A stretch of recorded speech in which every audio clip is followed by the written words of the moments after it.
শয্যাশায়ী মিনাল খান মেধাবী ছাত্র। আমরা পরপর দুটো ছবি আপনাদের কাছে তুলে ধরলাম এই কারণে সেদিনের ছবির সাথে আজকের ছবির অনেকটি পার্থক্য আছে।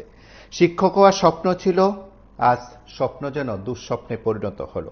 গরিব ঘরের ছেলে মেধাবী ছাত্র মিনাল খান বিগত 2 বছর ধরে ব্রেন টিউমারে আক্রান্ত হয়ে বিছানায় শয্যাশায়ী। পরিবারের তরফে তাই জানানো হলো সংবাদ মাধ্যমকে। বিশালগড় নারাওড়াটিলা এলাকার চিনুয়ারা খাতুনের একমাত্র ছেলে মেধাবী মিনাল খান। সে বিশালগড় রবীন্দ্রনাথ ঠাকুর কলেজ থেকে বিএ পাশ করার পর বিএড কোর্স করেছে। বিএড কোর্স করার সময় হঠাৎ করে তার মাথা ব্যথা শুরু হয়। চিকিৎসকদের পরামর্শ নিতে গেলে তাদের চিকিৎসকরা জানিয়েছেন ব্রেন টিউমার হয়েছে। 2 বার তাকে অনেক কষ্ট করে সেখানে চিকিৎসা করানো হয়, অপারেশনও করানো হয়েছে। আরও একবার অপারেশন করতে হবে, কিন্তু এর জন্য যে টাকা পয়সা দরকার সেই পরিবারের সদস্যদের হাতে নেই, এমনটাই সংবাদ মাধ্যমকে জানানো হয়। তারা জানিয়েছেন যে এই সময়ের মধ্যে চিকিৎসার যে খরচ তা বহন করতে তারা সক্ষম হবেন না। সেই কারণে তারা রাজ্যের মুখ্যমন্ত্রী ডাক্তার মানিক সাহার দ্বারস্থ হচ্ছেন। সংবাদ মাধ্যমের দ্বারাই মুখ্যমন্ত্রীর কাছে ব্রেন টিউমারের অপারেশনের জন্য সাহায্য প্রার্থনা করছেন অসহায় মা চিনুয়ারা বেগম। তিনি তার ছেলের সম্পর্কে কথা বলেছেন যে ছেলে স্বপ্ন দেখেছিল শিক্ষক হওয়ার, কিন্তু আজ স্বপ্ন যেন পূরণ হচ্ছে না। 6 মাস বিএড কোর্স করার সময় তার মাথায় ব্রেন টিউমার ধরা পড়ে, এখন বিছানায় শয্যাশায়ী। গোটা বিষয়গুলো কোনো না কোনোভাবে প্রশাসনের বিভিন্ন স্তরের লোকজনের কাছেও পৌঁছানোর চেষ্টা হয়েছে, কিন্তু মেধাবী মিনাল খানের পরিবারের পাশে হয়তো কোনো এক অজ্ঞাত কারণে কেউ দাঁড়ায়নি। তারা সকলে আশাবাদী রাজ্যের মুখ্যমন্ত্রী ডাক্তার মানিক সাহা এই পরিবারের পাশে দাঁড়াবেন।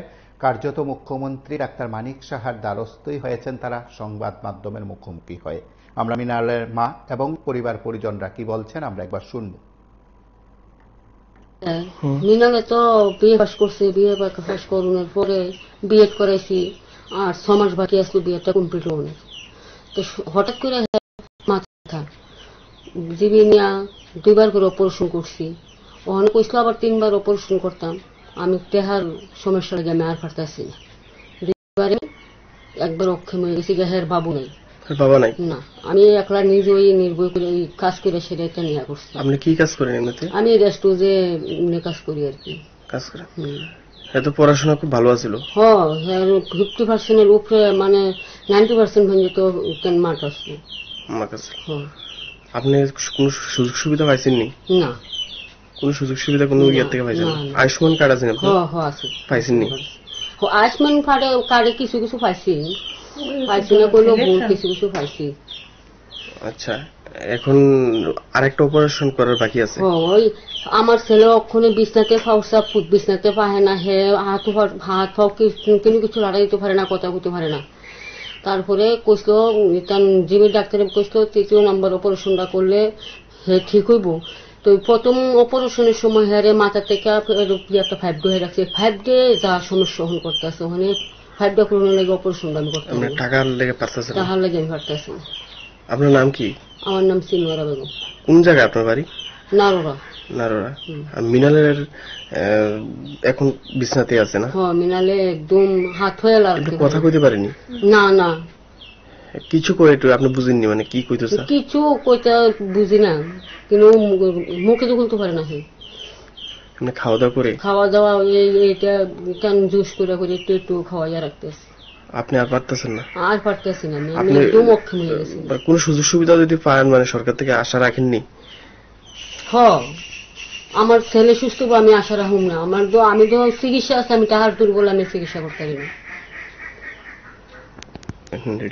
আমি মাননীয় মুখ্যমন্ত্রীর কাছে আমি আমার বিষয়টা আবেদন করি, আমার ছেলেরা পাস করে ছেলেরা যাতে একটু মুখ্যমন্ত্রী দেখে। আমি খুব কষ্ট করে আমার ছেলেরে ফালছি।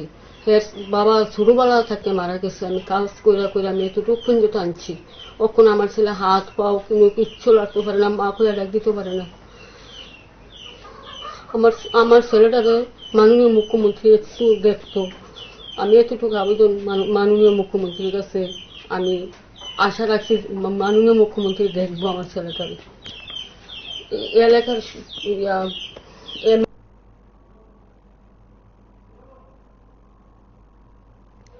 আপনারা শুনলেন সেখানে অসহায় মায়ের আবেদন রাজ্যের মুখ্যমন্ত্রীর কাছে। আমরা প্রত্যাশা রাখছি রাজ্যের মুখ্যমন্ত্রী ডাক্তার মানিক সাহা এই পরিবারটির পাশে দাঁড়াবেন। এই পরিবারটির পাশে দাঁড়ানো শুধু নয়, মেধাবী মৃণালকে সুস্থ করার ক্ষেত্রে ভূমিকা গ্রহণ করবেন বলে আমরা আশা রাখছি। সেদিক থেকে আমরা আশা করি এই সংবাদ রাজ্যের মুখ্যমন্ত্রীর অফিসে পৌঁছবে। রাজ্যের মুখ্যমন্ত্রীর অফিসের যারা আধিকারিকরা আছেন তারা বিষয়গুলো খতিয়ে দেখবেন। সংশ্লিষ্ট স্বাস্থ্য এবং জেলা প্রশাসন, মহকুমা প্রশাসনের তরফে সময় উপযোগী পদক্ষেপ গ্রহণ করার প্রত্যাশা আমরা রাখছি। দেখতে থাকুন টিভি 24।